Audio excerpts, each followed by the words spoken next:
conceito de nação, que aliás é aquele que nos é dado pela sua etimologia, como a comunidade dos que nasceram de antepassados comuns. A palavra nação vem do verbo nasce ou nascere, no infinito. Portanto, a comunidade dos que nasceram de antepassados comuns constitui uma nação com maior ou menor amplitude. Bom, a pátria, confunde-se nação com pátria com país com Estado. A pátria é uma entidade espiritual, puramente espiritual, é uma inteléquia, tem um ser próprio, que constitui a força ativa, criadora de uma nação unificada pela sua herança comum e pela consciência de uma cultura comum. Portanto, a pátria é a realidade espiritual que dá corpo à nação. O Estado, aprendi eu em Direito, quando fiz o meu curso de Direito, é a nação política e juridicamente organizada. Ora, estas diferenças mostram que há nações sem Estado, pode haver nações sem Estado, que não se organizaram política e juridicamente, embora em princípio devam corresponder a uma pátria, a uma entidade espiritual, porque senão não teriam tomado consciência daquilo que os prende, daquilo que os unifica e identifica, e há Estados a que correspondem várias nações. É o caso, e que não são isentos de problemas do ponto de vista político e jurídico, quer dizer, constitucional. É o caso da Suíça. A Suíça é uma nação a que correspondem pelo menos 3 pátrias, não é? Ou 3 padrões de cultura, que estão muito bem harmonizados pelo equilíbrio do sistema político-jurídico que aceitaram, que assumiram, que se impuseram. Uma nação, embora isto também possa ser sujeito a equívocos, uma nação como comunidade dos que nasceram com uma mesma fé, uma mesma religião, não se pode entender aqui como comunidade dos nascidos num sentido puramente biogenético, e que durante muito tempo não teve um Estado, foi a nação judaica, digamos assim. E que nós, muitas vezes, historicamente, nos documentos, reconhecíamos os de nação. Quer dizer, tinham nação, mas estavam incorporados no Estado. Português, polaco, alemão, etc. Ora, será que o conceito de nação, ou de identidade nacional, é inteiramente válido e legítimo? Bom, eu diria que é um conceito relativo como todos os conceitos. Eu estou a falar de conceitos, não de princípios ou de ideias. Porquê? Porque há muitos milénios que as comunidades humanas não são homogéneas. Há muitos milénios. Há comunidades humanas mais ou menos homogéneas. A portuguesa não é, com certeza, decididamente. Como não é a francesa, como não é a italiana, como não é mesmo a alemã, que, no entanto, se organizou sobre uma bandeira que chamou bandeira nacionalista. Mas isso aí são as tais confusões. Mas talvez pudéssemos considerar como relativamente homogéneas no nosso tempo as nações escandinavas.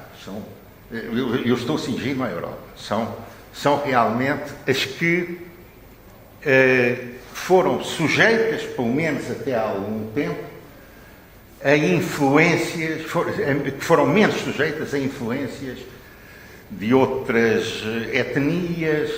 É claro que não vou agora aqui fazer uma distinção que também seria necessária entre raça e etnia, etc. Bom,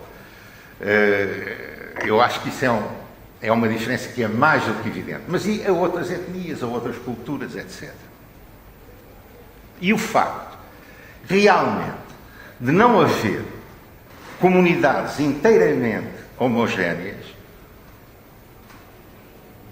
justifica que um antropólogo como Claude Lévi-Strauss tivesse posto muitas dúvidas acerca da legitimidade do conceito de identidade em antropologia. Compreende-se, porque em nossos dias realmente seria muito difícil dizer esta comunidade manteve a sua homogeneidade. Mas, por outro lado, um outro pensador francês, espiritualista e de formação cristã, Jean-François Mathieu, observou, e muito bem, que muitas vezes a ânsia atual ou a reivindicação atual pelo direito à diferença encobre uma outra reivindicação que seria igualmente legítima, ou talvez ainda mais legítima, que é o direito à identidade. E o direito à identidade corresponde ao legítimo desejo que algumas comunidades têm de não perder aquilo que as liga e, sobretudo, de resistir à tendência globalizante, uniformizante e massificadora a que nós estamos sujeitos no nosso tempo e que nada tem a ver, evidentemente, que nada tem a ver com o conceito metafísico do uno e da univocidade, que é um conceito que apela para a transcendência e não para um instrumento de domínio político, cultural, social, etc. Ora, a identidade é constituída por padrões. A identidade é constituída, para simplificarmos, enfim, um entendimento, uma representação abrangente desse conceito de identidade, e em particular de identidade nacional, é constituída por padrões mentais, por padrões anímicos, que se referem a um modelo de sentimentalidade, emocionalidade, e a padrões comportamentais, e a padrões de comportamento, da ação. Portanto, intelecto, sentimento e vontade, ação. O padrão, a palavra padrão, como bem sabem, é sinónimo de modelo, de arquétipo, poderá corresponder um pouco à ideia de Platão, porque realmente, como eu disse antes, há sempre um modelo espiritual que conforma tudo. O mundo em que nós vivemos não é mais do que a manifestação de modelos espirituais, de arquétipos espirituais.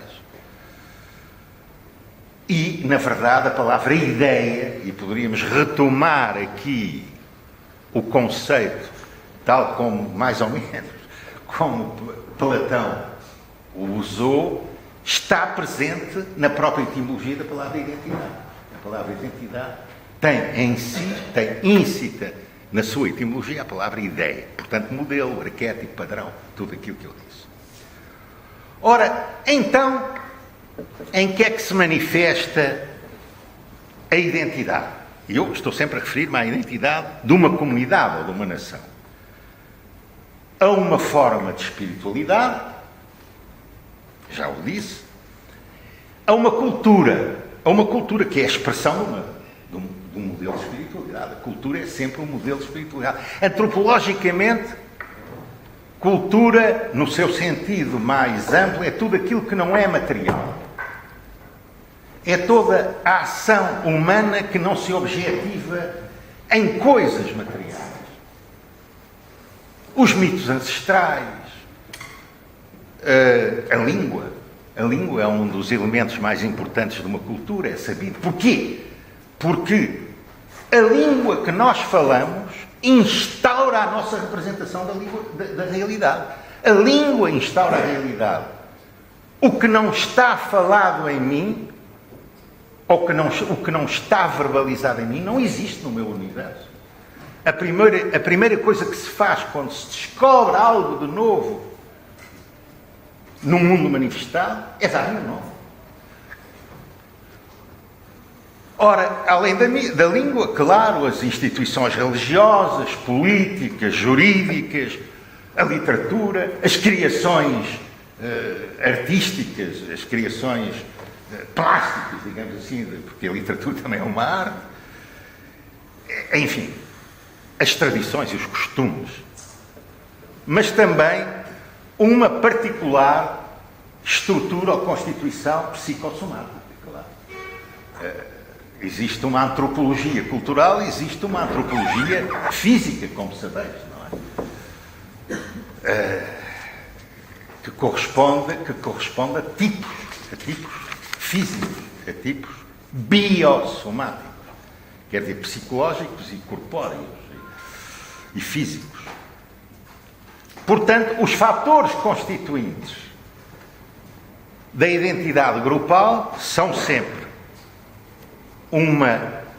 a hereditariedade, quer dizer, uma herança biossomática, ou biogenética, o meio ambiente, quer dizer, os condicionamentos geográficos. A geografia marca muito a identidade de um povo, quer dizer, é sabido que um povo do Planalto, da montanha, da planície, é muito diferente de um povo marítimo, de um povo continental não pode ser igual a um povo marítimo que vive, um povo costeiro que vive e que se desenvolveu à beira de um mar ou mesmo de um lago grande ou de um rio, não é? E depois, os outros elementos constitutivos da identidade são a circunstância histórica, os modelos da culturação, sobretudo os educativos, isto é muito importante, e isto é particularmente importante, os contactos de cultura, os contactos com culturas diferentes. Bom, o que faz parte do processo da culturação, não é? As conquistas, no tempo em que havia conquistas, não é? E nós sabemos como é que nasceu e se formou, digamos, o povo português, não é? A nacionalidade portuguesa e o povo português. O comércio internacional, os descobrimentos geográficos, os descobrimentos, os movimentos migratórios, as imigrações e as imigrações. Nós sabemos como o povo português se tem transformado desde que se tornou um povo emigrante, e parece que foi sempre desde o século XVI, e como se tem transformado desde que tem acolhido povos com outras nacionalidades e culturas, e imensamente. Só o regresso do ultramar dos portugueses retornados exerceu uma influência enorme nos costumes portugueses. E isso foi revelado de uma maneira brilhante por Natália Correia num escrito que eu tomei conhecimento há pouco tempo. E eu digo, para bem e para mal, hein? Porque uma coisa é levar a Europa aos trópicos, outra é trazer os trópicos para a Europa. Quer dizer, são movimentos humanos e, portanto, de cultura, de costumes muito diferentes. Ora, o desenvolvimento tecnológico, como se sabe, o desenvolvimento económico e consequentemente, o desenvolvimento tecnológico desenvolveram de maneira inesperada, imprevista, imprevisível, os meios de comunicação e de difusão, e, portanto, difusão das culturas. A rádio, a imprensa primeiro, a imprensa internacional, primeiro, a rádio, a televisão, as técnicas cibernéticas, e sabe-se como isso tem influenciado culturas que eram muito bem definidas, embora não homogéneas, no puro sentido da palavra, e que sujeitou, porventura, por imitação e por outros fatores mais difíceis de definir, mais subtis, mas nem por isso mais fortes, essas mesmas culturas sujeitas a esse desenvolvimento imprevisível. Ora, quais são os traços mais marcantes, a meu ver, e nisto eu me encontro com muitos pensadores que refletiram sobre estes temas, sei lá, para citar os mais recentes, e nem sempre com inteira razão, os homens da Conferência de Casino, mais modernamente António Quadros, Teixeira Pascoais, o meu admirado amigo Joaquim Domingues e vários outros. Quais são esses traços? E não quer dizer que ele concorde inteiramente com aquilo que eu assinalei em síntese. Bom, uma religiosidade, uma forma de religação ao transcendente, ao divino, amativa e, portanto, em contraste com a religiosidade trágica, por exemplo, dos nossos amigos espanhóis, em profunda comunhão com a natureza. E não é de surpreender, por conseguinte, que o cristianismo português tenha como imagens arquetípicas essenciais o menino Jesus, o menino de Belém, e a imagem franciscana do presépio, a imagem do bom pastor, o Cristo Rei, que nos abençoa do outro lado do Tejo, a imagem, claro, e Nossa Senhora da Conceição. Não é, a nossa imagem do cristianismo não é, seguramente, a do Cristo crucificado e derrotado, do Cristo que ainda não ressuscitou, que ainda não ressurgiu. Bom, o lirismo poético, o barroquismo marítimo que Eugenio Dores caracterizou como barroco atlântico, Manuelino e António Quadros retomou no seu maravilhoso ensaio ensaio sobre uma estética, exatamente, ensaio sobre uma estética existencial, retomou, chamando-lhe um barroquismo, é uma forma tardia de gótico e ao mesmo tempo uma forma prematura do gótico, muito ligada aos arquétipos marítimos, às imagens marítimas. Uma filosofia não racionalista e assistemática, quer dizer, de construção predominantemente intuitiva e de expressão poética. É uma filosofia que se exprime muitas vezes através de uma linguagem poética.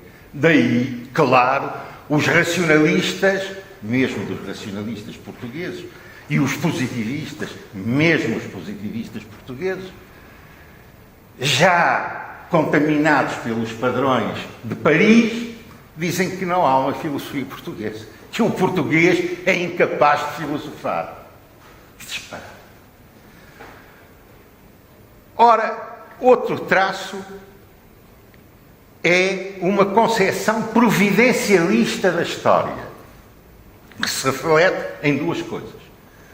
Num saudosismo, que na sua expressão inferior é um saudosismo lírico, e que na sua expressão mais elevada é um saudosismo metafísico. Não é um saudosismo passadista, mas um saudosismo futurizante. E o messianismo, que também na sua expressão imanentista é um messianismo histórico-político. Nós sabemos o que é que aconteceu com o sentimento sebastianista e todos nós temos conhecimento do que foi a evolução do sentimento sebastianista e que, na sua expressão superior, transcendente, é um messianismo escatológico. Ora, eu estou perto do fim, muito mais teria a dizer, mas vou terminar justamente com um problema que me parece fundamental. A entidade das comunidades humanas e máxima das comunidades nacionais é qualquer coisa de estável, de físico, de fixo, de imutável? Não. Não pode ser, não poderia ser. Porquê? Porque o homem está em constante movimento e em evolução. E depois, porque, como eu já referi, as comunidades, seja ela qual for, estão sujeitas a permanente aculturação através do contacto com outras culturas. E com os meios de informação, que hoje têm uma abrangência enorme e imprevisível quanto ao futuro. Não sabemos o que é que vai acontecer. Ora, o que acontece é que, historicamente, dominam as nações que têm maior poder económico e consequente superioridade militar e tecnológica e militar, se quiser.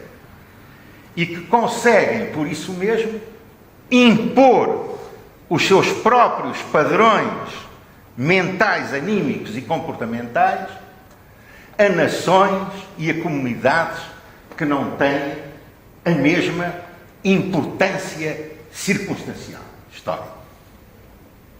Isto dá lugar, e sempre deu lugar, mesmo quando essa imposição era feita pela força das armas, a um confronto de culturas e a um choque de valores.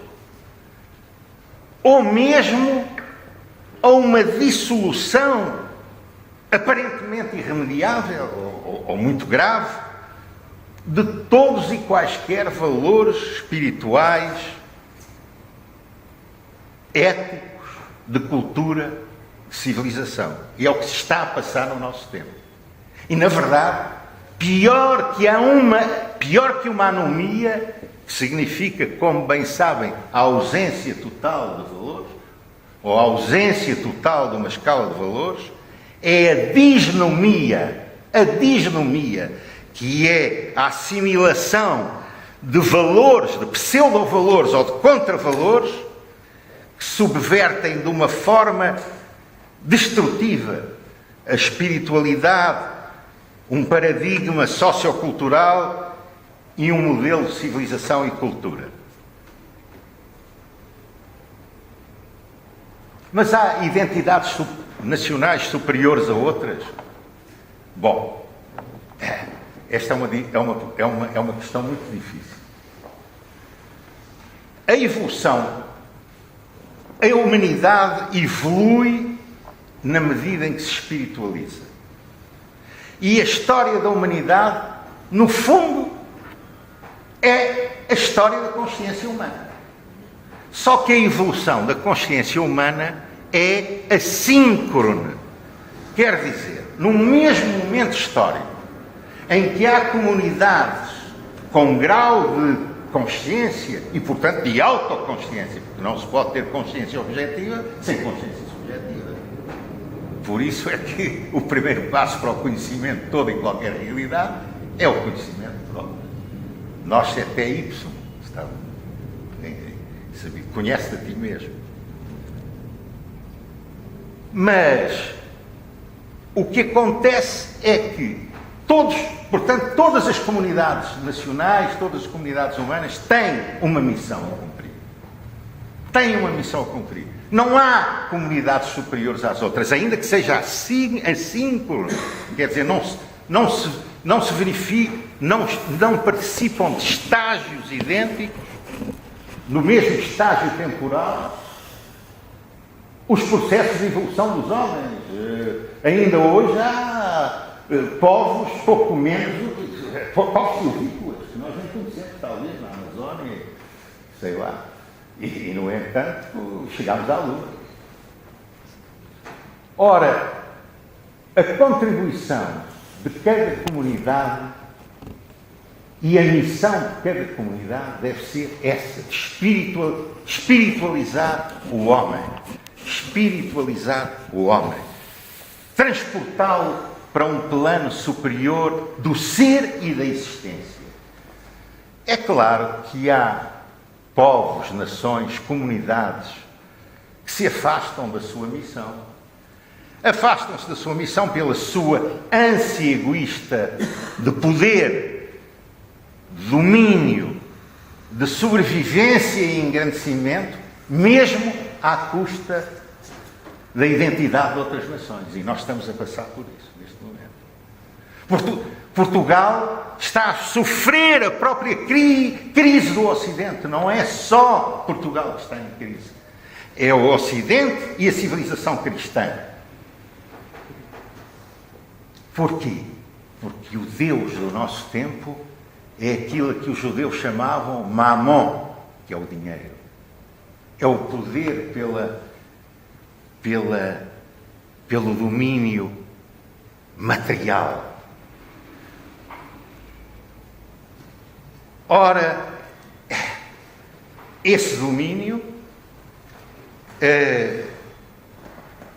impede muitas vezes, porque é sufocante, porque é destrutivo, porque é dissolvente, impede muitas vezes as pátrias e nações mais débeis, do ponto de vista económico, tecnológico, etc., etc., no nosso tempo, de cumprir a sua própria missão. E porquê? Porque transformam a euforia, que no seu sentido próprio significa movimento para cima, movimento para a transcendência, e que, portanto, é de alguma maneira sinónimo de entusiasmo. A palavra entusiasmo significa movimento para Deus, e transformam a euforia em disforia, isto é, em desânimo, em sentimento de frustração, em desmotivação, em frustração, em pessimismo, aquele pessimismo que falava Manuel Laranjeira, mas que não é defeito único dos portugueses, e em vil tristeza, como falava Camões. Ora, eu vou terminar, meus senhores. O que é que pode contrariar este efeito corrosivo e dissolvente